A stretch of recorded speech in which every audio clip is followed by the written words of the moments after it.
Good evening. Usually I talk with you from my office in the West Wing of the White House, but tonight there's something special to talk about, and I've asked someone very special to join me. Nancy and I are here in the West Hall of the White House, and around us are the rooms in which we live. It's the home you've provided for us, of which we merely have temporary custody. Nancy's joining me because the message this evening is not my message, but ours.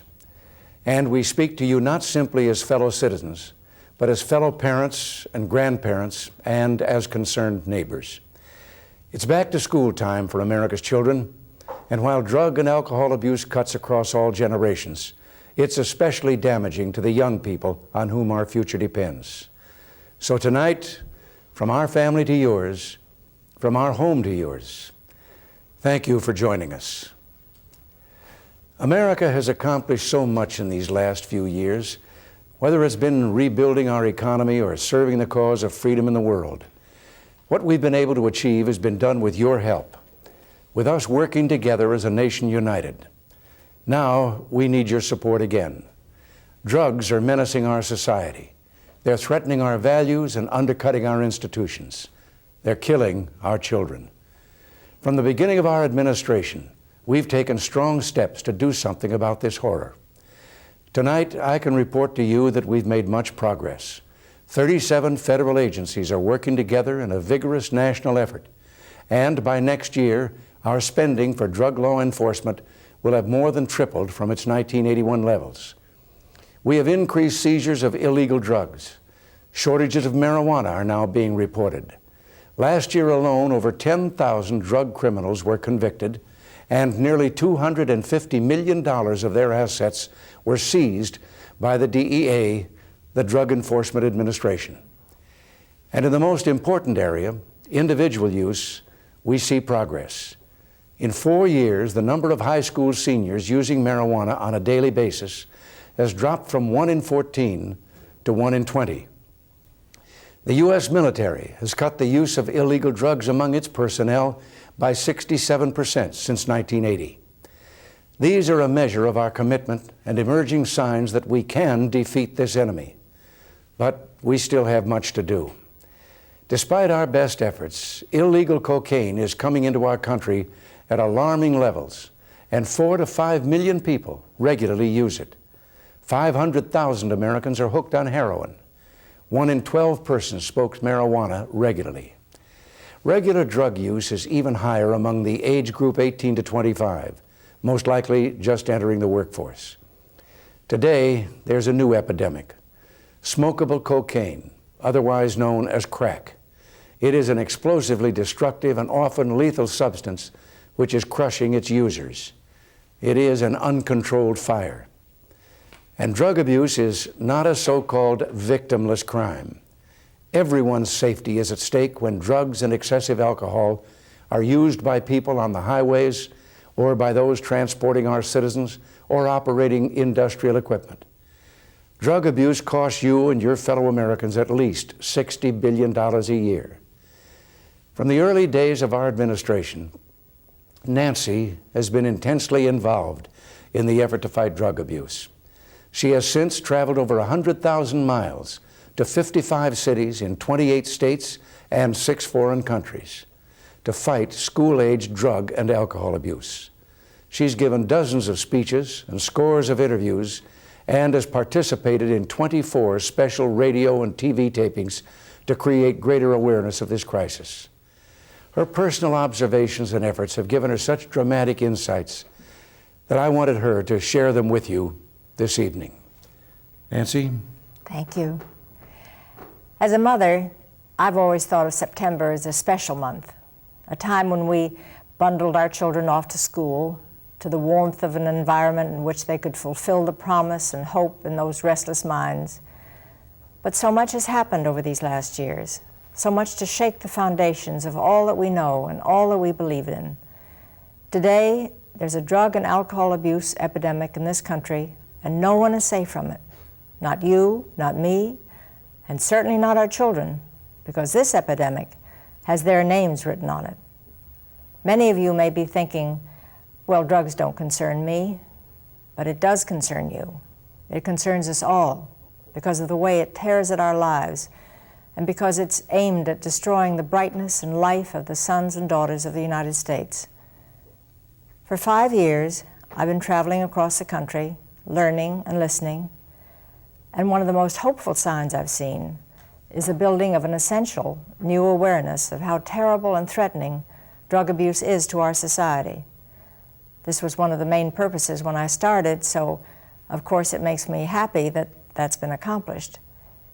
But each time I meet with someone new or receive another letter from a troubled person on drugs, I yearn to find a way to help share the message that cries out from them. As a parent, I'm especially concerned about what drugs are doing to young mothers and their newborn children. Listen to this news account from a hospital in Florida of a child born to a mother with a cocaine habit. Nearby, a baby named Paul lies motionless in an incubator, feeding tubes riddling his tiny body. He needs a respirator to breathe and a daily spinal tap to relieve fluid buildup on his brain. Only 1 month old, he's already suffered 2 strokes. Now you can see why drug abuse concerns every one of us, all the American family. Drugs steal away so much. They take and take until finally, every time a drug goes into a child, something else is forced out, like love and hope and trust and confidence. Drugs take away the dream from every child's heart and replace it with a nightmare. And it's time we in America stand up and replace those dreams. Each of us has to put our principles and consciences on the line, whether in social settings or in the workplace, to set forth solid standards and stick to them. There's no moral middle ground. Indifference is not an option. We want you to help us create an outspoken intolerance for drug use. For the sake of our children, I implore each of you to be unyielding and inflexible in your opposition to drugs. Our young people are helping us lead the way. Not long ago in Oakland, California, I was asked by a group of children what to do if they were offered drugs. And I answered, just say no. Soon after that, those children in Oakland formed a Just Say No club. And now there are over 10,000 such clubs all over the country. Well, their participation and their courage in saying no needs our encouragement. We can help by using every opportunity to force the issue of not using drugs to the point of making others uncomfortable, even if it meaning making ourselves unpopular. Our job is never easy because drug criminals are ingenious. They work every day to plot a new and better way to steal our children's lives, just as they've done by developing this new drug, crack. For every door that we close, they open a new door to death. They prosper on our unwillingness to act. So we must be smarter and stronger and tougher than they are. It's up to us to change attitudes and just simply dry up their markets. And finally, to young people watching or listening, I have a very personal message for you. There's a big, wonderful world out there for you. It belongs to you. It's exciting and stimulating and rewarding. Don't cheat yourselves out of this promise. Our country needs you, but it needs you to be clear-eyed and clear-minded. I recently read one teenager's story.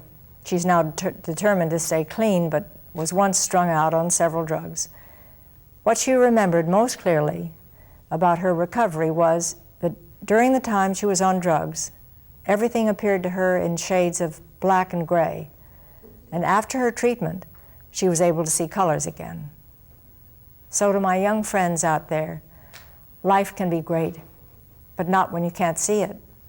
So open your eyes to life, to see it in the vivid colors that God gave us as a precious gift to His children, to enjoy life to the fullest and to make it count. Say yes to your life, and when it comes to drugs and alcohol, just say no. I think you can see why Nancy has been such a positive influence on all that we're trying to do. The job ahead of us is very clear. Nancy's personal crusade, like that of so many other wonderful individuals, should become our national crusade. It must include a combination of government and private efforts which complement one another. Last month, I announced 6 initiatives which we believe will do just that. First, we seek a drug-free workplace at all levels of government and in the private sector. Second, we'll work toward drug-free schools. Third, we want to ensure that the public is protected and the treatment is available to substance abusers and the chemically dependent. Our fourth goal is to expand international cooperation while treating drug trafficking as a threat to our national security. In October, I will be meeting with key U.S. ambassadors to discuss what can be done to support our friends abroad. Fifth, we must move to strengthen law enforcement activities, such as those initiated by Vice President Bush and Attorney General Meese. And finally, we seek to expand public awareness and prevention. In order to further implement these 6 goals, I will announce tomorrow a series of new proposals for a drug-free America. Taken as a whole, these proposals will toughen our laws against drug criminals, encourage more research and treatment, and ensure that illegal drugs will not be tolerated in our schools or in our workplaces. Together with our ongoing efforts, these proposals will bring the federal commitment to fighting drugs to $3 billion. As much financing as we commit, however, we would be fooling ourselves if we thought that massive new amounts of money alone will provide the solution. Let us not forget that in America, people solve problems, and no national crusade has ever succeeded without human investment. Winning the crusade against drugs will not be achieved by just throwing money at the problem. Your government will continue to act aggressively, but nothing would be more effective than for Americans simply to quit using illegal drugs. We seek to create a massive change in national attitudes which ultimately will separate the drugs from the customer, to take the user away from the supply. I believe quite simply that we can help them quit, and that's where you come in. My generation will remember how America swung into action when we were attacked in World War II. The war was not just fought by the fellows flying the planes or driving the tanks. It was fought at home by a mobilized nation, men and women alike, building planes and ships, clothing sailors and soldiers, feeding Marines and airmen. And it was fought by children planting victory gardens and collecting cans. Well, now we're in another war for our freedom, and it's time for all of us to pull together again. So, for example, if your friend or neighbor or a family member has a drug or alcohol problem, don't turn the other way. Go to his help or to hers. Get others involved with you, clubs, service groups, and community organizations, and provide support and strength. And of course, many of you have been cured through treatment and self-help. Well, you're the combat veterans, and you have a critical role to play. You can help others by telling your story and providing a willing hand to those in need. Being friends to others is the best way of being friends to ourselves. It's time, as Nancy said, for America to just say no to drugs. Those of you in union halls and workplaces everywhere, please make this challenge a part of your job every day. Help us preserve the health and dignity of all workers. To businesses large and small, we need the creativity of your enterprise applied directly to this national problem. Help us. And those of you who are educators, your wisdom and leadership are indispensable to this cause. From the pulpits of this spirit-filled land, we would welcome your reassuring message of redemption and forgiveness and of helping one another. On the athletic fields, you men and women are among the most beloved citizens of our country. A child's eyes fill with your heroic achievements. Few of us can give youngsters something as special and strong to look up to as you. Please don't let them down. And this camera in front of us, it's a reminder that in Nancy's and my former profession, and in the newsrooms and production rooms of our media centers, you have a special opportunity with your enormous influence to send alarm signals across the nation. To our friends in foreign countries, We know many of you are involved in this battle with us. We need your success as well as ours.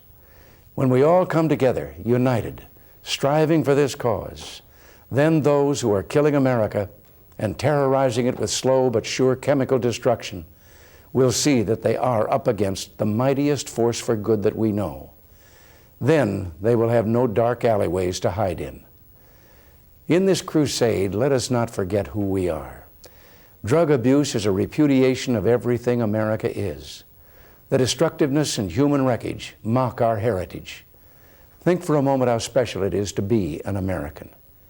Can we doubt that only a divine providence placed this land, this island of freedom, here as a refuge for all those people in the world who yearn to breathe free?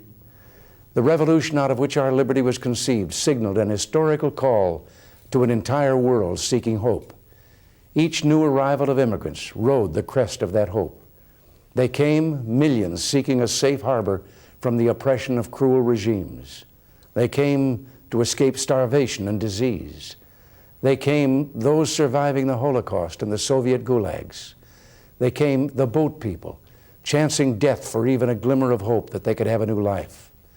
They all came to taste the air redolent and rich with the freedom that is ours. What an insult it will be to what we are and whence we came if we do not rise up together in defiance against this cancer of drugs. And there's one more thing. The freedom that so many seek in our land has not been preserved without a price. Nancy and I shared that remembrance 2 years ago at the Normandy American Cemetery in France. In the still of that June afternoon, we walked together among the soldiers of freedom, past the hundreds of white markers which are monuments to courage and memorials to sacrifice. Too many of these and other such graves are the final resting places of teenagers who became men in the roar of battle. Look what they gave to us who live. Never would they see another sunlit day glistening off a lake or river back home, or miles of corn pushing up against the open sky of our plains. The pristine air of our mountains and the driving energy of our cities are theirs no more, nor would they ever again be a son to their parents or a father to their own children. They did this for you, for me, for a new generation to carry our democratic experiment proudly forward. Well, that's something I think we're obliged to honor, because what they did for us means that we owe, as a simple act of civic stewardship, to use our freedom wisely for the common good. As we mobilize for this national crusade, I'm mindful that drugs are a constant temptation for millions. Please remember this when your courage is tested. You are Americans. You're the product of the freest society mankind has ever known. No one ever has the right to destroy your dreams and shatter your life. Right down the end of this hall is the Lincoln bedroom. But in the Civil War, that room was the one President Lincoln used as his office. Memory fills that room, and more than anything, that memory drives us to see vividly what President Lincoln sought to save. Above all, it is that America must stand for something, and that our heritage lets us stand with a strength of character made more steely by each layer of challenge pressed upon the nation. We Americans have never been morally neutral against any form of tyranny. Tonight, we're asking no more than that we honor what we have been and what we are by standing together.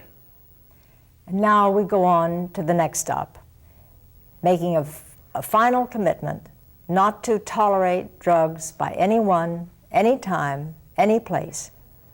So won't you join us in this great new national crusade? God bless you, and good night.